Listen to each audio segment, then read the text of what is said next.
And of course he's going to get the best number. He's the one that's originating it, making the bet first. He knows how many team fouls Liberty has. He knows how many team fouls Middle Tennessee State has. He knows who has the possession arrow. And you listen to all these other shows, and I'll say it, they are no good. They have no idea of any of this information. How could they? This is high-level stuff. Todd is playing like advanced chess, and everyone else is playing, tic-tac-toe, and they're losing with O. It's time for Fezzik Fridays. Whether it's at the Sportsbook or anywhere else in the casino, he's always helping us find an edge. It's time for Fezzik Fridays. Oh, you're official now, man. Steve Fezzik, ladies and gentlemen, in studio, the only back-to-back winner of the Hilton Super Contest. How you doing? So for a year I talked to Gil, so Crack gets his intro, and everybody loves, the Crack Thursdays gets juiced up with that intro. No intro for Fez, but there you got one. Now I've arrived. By the way, you've had one for a couple weeks. I just botched it. No, I botched it. I talked over. Well, because you don't have your earpiece in, so you don't hear it also. That's a problem. I wasn't told there was earpieces I wasn't available. told there were earpieces. All right, we have about 75 things to talk about. Can we start with the one that I would least expect you to talk about, which is basketball, the NBA? Sure. You have very strong feelings on. Let's start first of all with the Lakers. The Lakers who are on this win streak. They end up beating the Knicks in overtime last night, and you believe what about them? It's time to dump the Lakers. Okay, we get it. The Lakers, this is working. Way better than we ever expected it to. Now they've won 8 games in a row, most since 2019. But like this Knicks game, miraculous cover. Knicks are winning the whole game. Yep. Goes to overtime, where Dr. Bob gets unlucky in his selections, and because underdogs go to die. And no, Bob wasn't on this game. Yeah. And ultimately, the Lakers get it done with a miracle cover, winning by 4, so even covering the -3. So, oftentimes I see, I'm waiting to fade a hot team. Where is the buy point? And this is it, baby.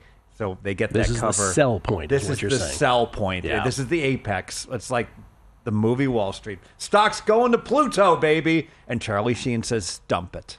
Dump it all. The other NBA thing, and this is the thing that I love, traditionally on this show, or historically on this show, that we have loved most this time of year is, all right, what started out in 2018 as Tankapalooza, which was a real betting vehicle, which was awesome. But they changed the lottery rules, so it's not really Tankapalooza anymore so much as it is it time to just sort of say it's NBA brain-dead parlay season, moneyline parlay? I know how you feel about parlays, but you do feel that there is a team or two that is just not trying to win. Yeah, and I can't name a player on their team, but just watching the old Allen Boston, watch the ticker, right? So Brooklyn, oftentimes they're styling early in their games. They get leads, they're doing well. And that team can't score suddenly in the fourth quarter. They are desperately not trying to put the biscuit in the basket. And you see it again and again where Brooklyn's got 9 points, 8 minutes into the fourth quarter, and then they blow their leads and they lose the games. So last night, perfect storm, Brooklyn. They're playing everybody. They're up 20 against Golden State. And on our group chat text, I'm like, Golden State's going to win. Let's get on Golden State. And by the third quarter, Golden State had pulled even, and the game was never in doubt. It's amazing how well Brooklyn plays, though, when they get down 8 again. Then they can score because they know they're not going to come back all the way. Well, you're not suggesting it's the players on the court. It's the players they put on the court. Oh, exactly right. Yeah. Well said. Every player wants to win, and they're playing their very hardest. Yeah. Yes. With maybe the exception of Terry Rozier, but that's a whole other subject. Saw those clips. Yeah. Time to get some. There's billboards in Vegas with all kinds of lawyers, so there's good lawyers out there. Even trying to hide it anymore? By the way, the Utah Jazz, another team that is openly sort of not trying to win basketball games. Yeah, but the Jazz seem to excel at it all 4 quarters, not just the fourth quarter. Yes. You mentioned in there the group chat. I bring this up from time to time. Me, you, Todd Wishnev, Will Hill, Chris Fallica, we're all in a group chat, the 5 of us. We are, as the wives and girlfriends say, oh, are you talking to your girlfriends again, right? There's hundreds of texts that get exchanged on a daily basis. We're live betting stuff. And we don't say, you bring up the point that we don't say this to say, hey, look, we're on a group text, that there's actually huge value in this. Think about it. You can't be in all places at all times. So even on an NFL Sunday, the first guy to spot a possible quarterback injury or a key player injury to be able to alert everyone and talk about even with player prop betting and the like. So everybody brings something to the table. Sometimes, like in terms of live wagering, I actually get like Todd Wishnev is just excels at live wagering. Yes. He's phenomenal. It's what he does best. And there's dumbos on the internet that like, oh, Todd lives with his parents in a Cork attic, and like he's not good at this. And it almost infuriates me. They don't know Todd. They haven't like worked with him. And there's like in the movie in A Search for Bobby Fischer, the father is talking about his son, and his teacher refers to he's a chess master, and he's like, well, I'm worried about this chess thing your son's doing. The dad's like, my son, Todd is better at live wagering than you will be at any wagering your entire life. Yeah. So while you still, if you're just going to refer to this as his live wagering thing, our conversation has terminated. By the way, I love how passionate you're getting about this, even with the slam of the glasses on the ground, because one of the things I saw was, well, yeah, sometimes I can't get his numbers. Well, yeah, sometimes you're not going to be able to, because you know why? It's live wagering. This is not a pick service giving out their pick and front running you. He's not asking for any money. He's not asking for any money. That's right. And of course, he's going to get the best number. He's the one that's originating it, making the bet first. He knows how many team fouls Liberty has. He knows how many team fouls Mississippi State has. Middle Tennessee State has. He knows who has the possession arrow. And you listen to all these other shows, and I'll say it, they are no good. They have no idea of any of this information. How could they? This is high-level stuff. Todd is playing like advanced chess, and everyone else is playing, tic-tac-toe, and they're losing with O. But that's one example of what you're talking about. And so this is where, if you and your buddies want to get into a group text with each other, it is great that everybody has their own sort of expertise. Todd by far gives the most picks because he's the one doing the live betting. So the rest of us give a fraction of those picks. And I congratulated him on his winners faster than anyone. Well, okay. This came up on the show the other day. Why do you insist on doing this? I know you think this is funny that you do this, but it is gambling 101 that you do not call a winner before it happens. I understand, but my left brain, obviously, me declaring a first half over a winner when we only need 5 points the final 3 minutes is not going to impact the result. The great gaming odds gods out there are not going to say, oh, Stevie declared this one too early. You are suggesting that this is not scientific, that gamblers are not in any way relying on science, that calling a winner early manifests in losers from time to time. So I've been better. I just fingered like this last night. Todd, I've got my fingers crossed. This looks very favorable right now. Yes. Let's hope it comes through. Or you'll just do it before the game even starts at this point. I think it really is a great thing because Todd's doing that, and I'll give our example, right?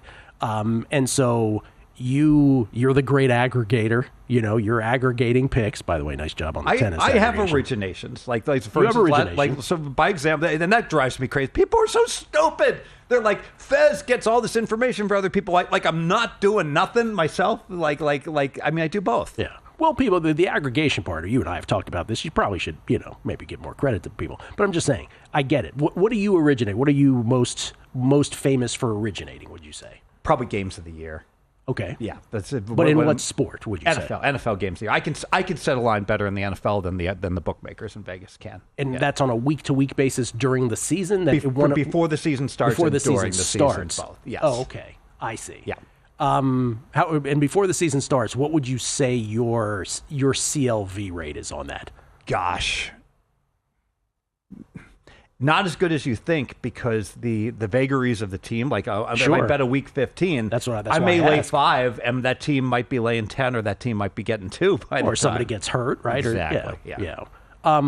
Okay. And so I just think that's a great sort of thing to suggest to folks. Yeah.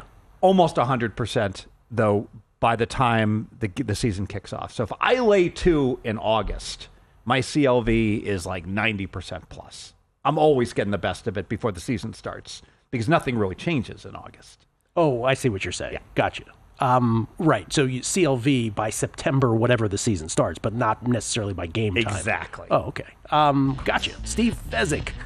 So much more to talk about, including season win totals. Steve has things to say about that, and anything else that's on your mind, including also beyond season win totals. I should point out you want to talk about the notion of why a half a point can turn losing bettors into winners, dumbos into winners. That and more coming up. Monty Spires. Gil, where can I follow Todd's in-game plays? Great question. We probably should have mentioned this. If I was doing my job, I would have said this last segment. At T. Wishnev, pardon me. T. Wishnev on Twitter, Wishnev, or as Todd likes to say, just think wish you would never hang out with him. Todd T. Wishnev. He will oftentimes, not often, it's not regular, but every once in a while when he has the time, he will think to himself, oh, I'll add more people to my chat. But if you express your interest in doing so at T. Wishnev, he will add you at some point.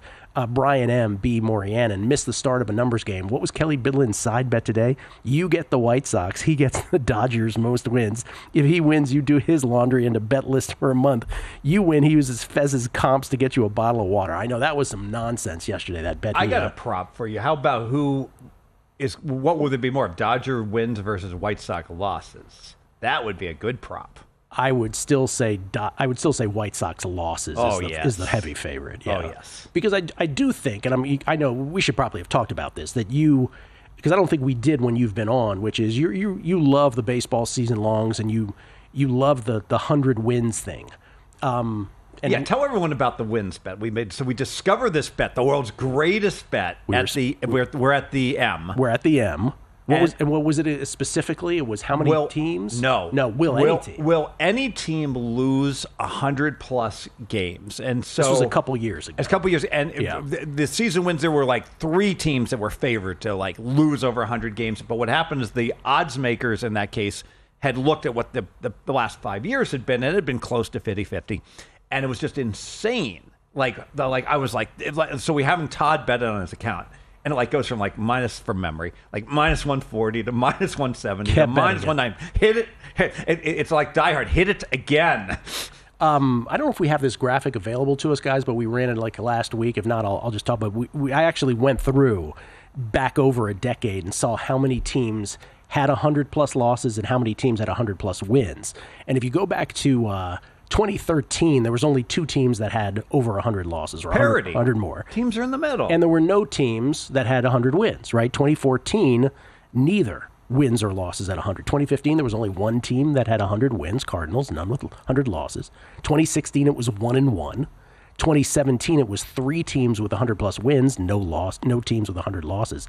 And then starting in 2018, the chasm of the haves and the have-nots occurred, right? Because you can spend as much money as you want or as little as you want. Like Devontae Adams might be going to the Dodgers. I'm holding out for it. In 2018, it was 3-3. 2019, it was 4-4. 2020 was the strike year. There was only 60. Actually, not a strike year, but the pandemic year. There was no. It was only 60-game seasons. 2021, 3-4. Talking about wins and losses, 100+. 2022, 4-4. 2023, 3-4. And last year, interestingly, no 100-win teams. There it is on the screen. Thank you, guys. 3 with 100+ losses, including the White Sox with a 121 on the board. You know, they said Hack Wilson's RBI record is like the most unbreakable in baseball. Is it Hack Wilson or Hank Greenberg? I thought it was Hack You Wilson. might be right. It could be 190, but I tell you, this White Sox 121 loss season, that's going to be a tough record to break. That's going to be tough, even for them. Most RBI in a season, by the way, is Hack Wilson. You are correct. Where did I get Hank Greenberg? Could be from? modern era. Oh, Greenberg was 3rd. It was Hank Wilson, Lou Gehrig, Hank Greenberg, 191, 185, 184. I was just trying to add somebody to the leaflet. That's what I was trying to do. Anyway, getting back to the point on this, where was the point? Oh, the point was your question about who do I think wins more? Who's the favorite? White Sox 100 losses, Dodgers 100 wins. I do think the Dodgers at some point may just say to themselves, there's no incentive in doing this. Yeah, the Golden State thing. Like when they cost themselves the title by chasing 72 wins. You think that cost them the title? Didn't help. They were up 3-1 in the championship. So they were right there. Yeah. Like our tennis guy that blew it, up 40 love. Benjamin Bonzi, you're referring to yesterday? Bonsai. We got bonsai'd by Bonzi. By the way, that Game 7 against the Cavaliers, people forget this. People remember, the Golden State Warriors were up 3-1 against the Cavs and then famously blew that lead. Mm-hmm. And Game 7 was the iconic LeBron block of Iguodala's shot. The Warriors, the 73-win Warriors, went scoreless the last 440 of that Game 7. Crazy. That's what it took. Yes. Now, the White Sox obviously are supposed to lose 109 games, and the Dodgers are only supposed to win 104.5, so the White Sox probably should be close to a minus 220 type of favorite. Yeah, well, so it's even lined that way, but I'm saying even on top of that. All right, but why season wins? What is it about season wins you love so much? Because if you're right on your handicap and everything breaks out close to what's expected, you win. All right? Because any one game, any one unlucky bounce of the ball doesn't matter because it's going to take a lot to defeat your accurate handicap. I also like the bias. I love unders. All right? So what happens, I did that just at baseball seasons, and this happens in every sport where if you take the average, the cumulative average of the line, the average line being offered to the bettor, you would think, well, they play 162 games, so it'll be 81. No, it's never 81. It's always above 81. Now, it's 81.34, the average. Yes. That sounds trivial. But if you break this out, warning, little math, it's like if you randomly walk up to a sportsbook and say, I want to bet over, you're laying minus 117. If you're betting under, you're laying minus 103 is the way it works. You're now aggregating my yearly baseball manifestos, everything that I used to say about this. You can overcome, the reason that baseball season win totals are great is if, like you said, if your handicap is good, you can overcome negative variance. You can overcome a bad month. Whereas in football, especially college football, you have a bad couple weeks, you might be toast, right, with your season win total. You could have Louisiana Tech. Yeah. Over, and then they lose on a Hail Mary to Jacksonville State, and they miss an 18-yard field goal to win a game, and they win 5 instead of 7, and they don't get to 6 wins. Just as a random possibility of an example. But with what you were saying, because people, when they get into averages, they go, what do you mean 81? The way I used to say it was, so if you take 30 baseball clubs, right? So what is that? 15 times 162, so it's... The wins, yeah. Yeah, so what is that? 2,440 baseball games or something like that, right? Mm-hmm. Possible wins that exist in baseball. And if you added up all the season win totals, depending on the book, sometimes it will be, 10 games over that number. If you go to a different book, sometimes it's 30 or 40 games over the number. Exactly. This is without shopping. This is just a consensus number. So imagine how well you're going to do if you start cherry picking high numbers at rogue numbers. And pretty much, I could make the case you have to bet them. Whenever you see a number that's really high, I'll use an example. So the Pirates are up to 77. I don't like that they're up to 77 at a sharp book like Circa. But like big picture, this is almost like Allen Boston 101, who famously would say things like, hey, this team's never been in the top 20. They can't be the 10th best team in the country. The Pirates are always lousy. I don't care how good the rookie pitchers are going to be this year. The Pirates are not a 500 team. So at 77, you can put me down as an official play. We got to play under 77. Under 77 on the Buccos. Yeah. That was Joe Pita was on that as well the other day. Smart man, that Joe Pita. He is a smart man. By the way, do you love these Circa alternates? Yeah, so anyone who's not following it, accolades, Drew Dinsick famously came out and talked about playing the NFL alternative totals where you can get shaved, take a haircut and take one game worse, but get like plus 220 on your bet. And he was absolutely correct. So what Circa's doing is they're giving you 6 extra games in each direction. So if a baseball team is supposed to win 81.5 games, they'll deal it at 87.5. Mm-hmm. And of course, then they'll take it down to 75.5. And so it's fascinating because if you just run a binomial distribution, like if you let's say a 500 team like, the Reds or Tampa Bay, and you flip a coin 162 times, it turns out you want the extra 6 games. But now here's the problem. That assumes the team's playing an equivalent opponent, that they are anchored correctly, they're lined correctly, and they have no injuries, no changes. So it gets very complicated because teams do go through changes. Look at the White Sox and how bad they got last year. By the way, we didn't even establish your street cred. You did really well on a season wins contest last week. Yeah, right? So I finished second in the Westgate season win contest, and I've actually cashed 3 times in that contest. So went, I think I had 24 and 8 in that contest and 25 and 7. Best record ever in that contest. Beat me. I thought I was going to win, so I got second. But I've always historically done very well in that contest. 30 teams. I thought you went 23 and 7 and somebody beat you with 24 and 6. Something like that. Well, there's 32 in the NFL. Oh, we were talking NFL. Oh, I thought you did in baseball. In baseball, I said about the... Yeah, no, I know. I'm for the season win contest, NFL. Got you. Okay. Yes. More with Steve Fezzik, including, again, the thin margin between being a losing bettor and a winning bettor. That's next. right here on the Numbers Game at VSiN, the Sports Betting Network. We get tweets at Beating the Book. Actually, we get text. Lou Finicaro, Gamble Lou. Sweet Lou. Sweet Lou. Sweet Lou Whitaker. Sweet Lou Finicaro says, no sleeveless t-shirt for Fez? What does this world come to? That got banned, didn't it? Okay, you don't have to do that. It's there. Okay. The numbers guys via Twitter. Regarding Fez declaring victory before the finish, I'm reminded of the old golf adage, keep your mouth off my ball. Okay. Margin call. Love watching you guys. Market in the dumps. Need a good pick for the weekend. All right. Why don't we do our G-Bank best bets of the day then, since you need a good pick, and see what Fezzik can offer us after that as well. It's time for G-Bank, the official bank of VSiN. All of our best bets. Every show, every host, every sport. We recap at the end of every show. And by the way, that free VSiN.com package, VSiN.com/picks. Every host, every guest, every sport, it's all on there as well. And so some of these guys, by the way, some of our picks, they don't appear on shows during the week. So it's just hundreds of picks available to you across the sports betting landscape. As far as today's show, I've got 4 tennis plays, one on the ladies' side. Haley Baptiste going up against Danielle freaking Collins, plus 136 on Haley Baptiste. On the men's side, Colton Smith out of the University of Arizona, plus 207 versus Alex Mickelson. Hopefully these courts do not appeal to Mickelson, who typically likes a faster hard court. Lorenzo Musetti, plus 114 against Roman Safin. And Zizou Bergs, I got him at a worse number that you can get him at this morning, minus 115 versus Alexei Popyrin. And Steve Fezzik, coincidentally, has some of those same tennis picks. How'd that happen? So Gilly gets upset when I don't bet his tennis. He's like, Stevie, how come you're not playing them? And then when you do. And then when I send him out to someone to what are you doing? Why are you sending him out? Why are you routing my picks around? Jordan Sherwood on UFC 313. He's on Ignacio Bahamondes, minus 125. Rafael Fiziev, minus 162, in the co-main. Fiziev, who got blasted by Gaethje last time, is not quite as big of a favorite this time, but Jordan is still on him here.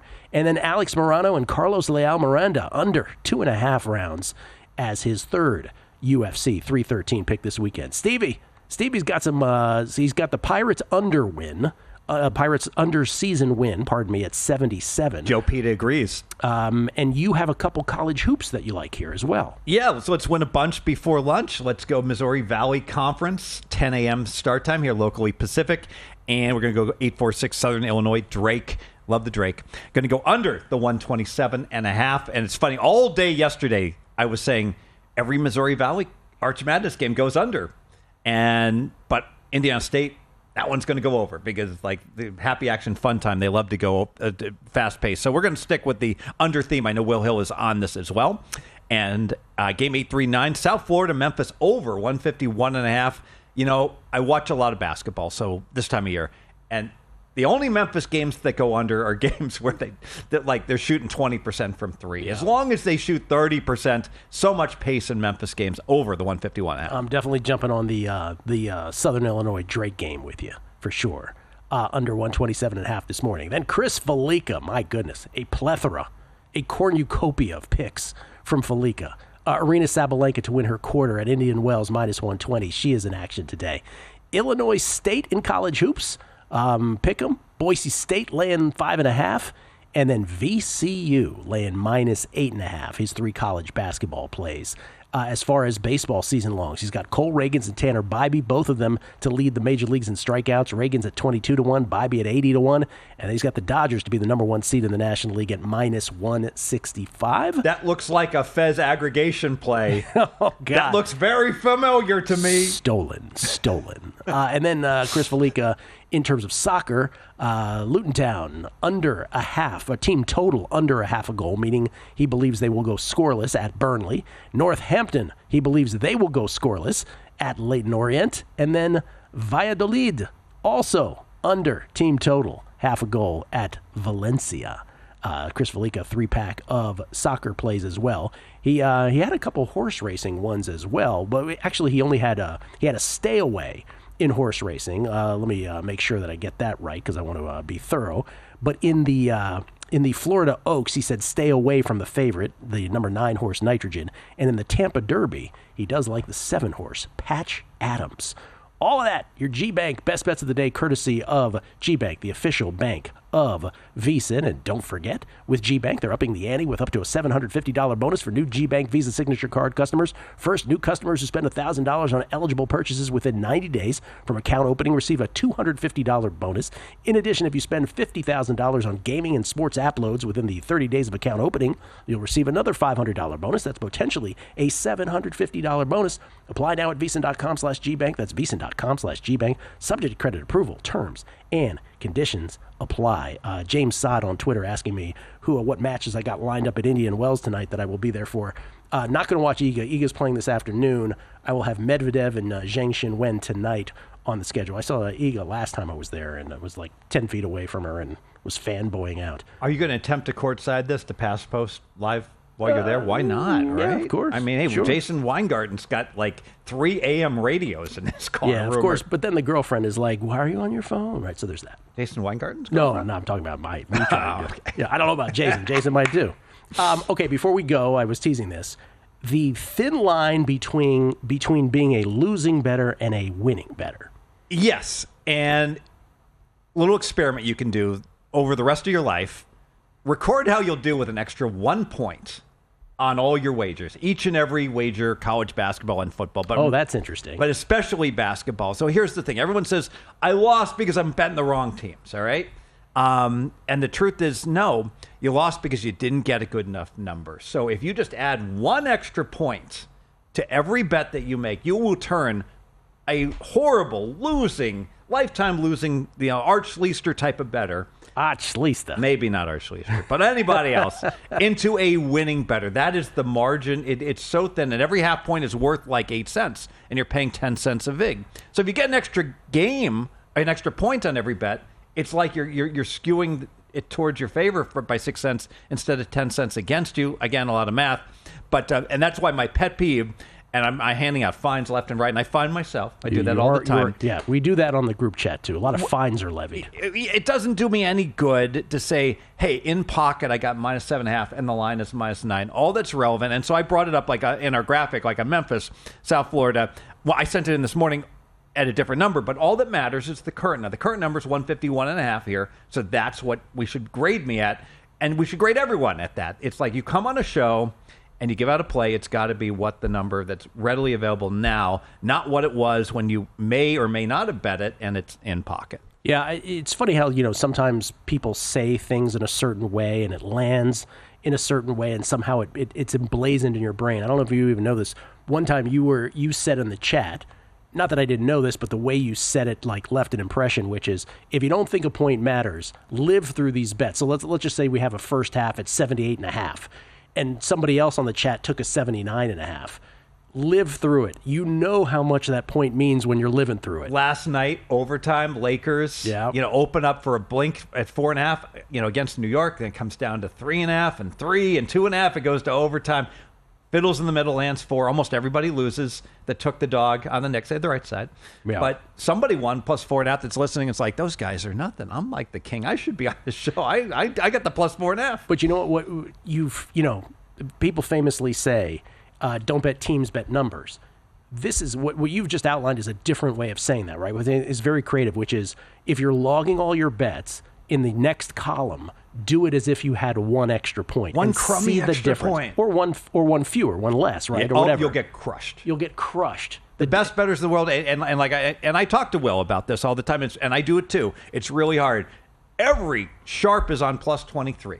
Oh, yeah. The dog on plus 23, and it drops to 21, and it's like all the sharp money plus 21. You look at all the spreadsheet breakdowns. It's like no, it's over. Sharp. It's over. No sharp is playing plus 21.5. The sharp's played plus 23 and maybe plus 22.5. You're getting the last bite of the poison apple at that point. Yeah. There are times in football season, though, I remember this distinctly about you, where, 7 will be sitting out there. Well, let's not use a key number, but let's say it goes from, 5.5 to 4.5, whatever. And then people are still giving out the 4.5 at the end of the week because they still, the plus 4.5 because they still like it. You even object to that, though. Yeah, but in football, because the numbers are worth, 5 is such a dead number, yeah. I don't love it. Okay, good. But I just want to make sure you don't go crazy about that. I still think it's a slippery slope. Yeah. Yes. I think the exercise is such a helpful one, what you just described. And what it does is illustrate again, the thin line between being great and being terrible. And let me give one pro tip. No one has ever spoken about this. This is really important. So people say, I bet 1% of bankroll, 2% of bankroll my plays. Let's say you like an underdog plus 6.5 college basketball, and it's painted 6.5. Everyone has 6.5. You should bet less. Now, let's say it's 6.5 at half the places and 7 at the other half. Or it's 6 at half the places, 6.5 at all the others. Bet more. You know why? Because you're essentially, basically, not to bore you with the math, you're laying minus 106, essentially, because you're getting help from that situation. Thanks for watching, but don't let the betting insights end here. If you want an extra edge this football season, you can get a month of VSiN Pro right now absolutely free. That means access to our betting insights, analysis, and tools like our betting splits at zero cost to you. Click the link in the description to sign up.